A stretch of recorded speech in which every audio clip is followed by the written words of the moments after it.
Most of the time آپ صبر کرتے ہیں، نرم دل رہتے ہیں، لیکن اگلا آپ کو اپنے آپ کو زیادہ پاورفل سمجھنے لگ جاتا ہے، آپ کو بے وقوف سمجھنے لگ جاتا ہے کہ میں اسے تکلیف بھی دے رہا ہوں، دکھ بھی پہنچا رہا ہوں، لیکن یہ آگے سے جواب نہیں دے رہا، پھر وہ مزید اس طرح کی ایکٹیویٹیز کرتے ہیں۔ نہیں، اب یہ دیکھ لیجئے نا، آپ نے جو کچھ بھی کرنا ہے وہ اللہ کے لیے کرنا ہے۔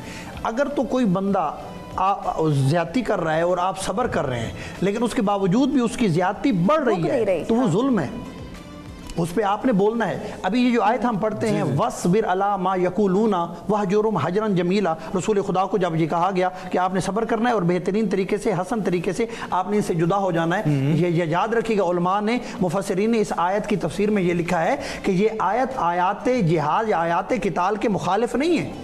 آپ نے جہاں پہ بولنا ہے وہاں پہ بولنے کا اسلام نے اور شریعت نے آپ کو حکم دیا ہے۔ تقاضا ہے۔ آپ نے جب محسوس کر لیا کہ میرے سامنے والا میرے حق کو سلب کر رہا ہے اور اس کا یعنی کہ بڑھ بڑھ کے مجھ پہ حملہ کرنا یہ ظلم ہے، تو پھر آپ پہ واجب ہے کہ آپ بھی اپنا دفاع کریں۔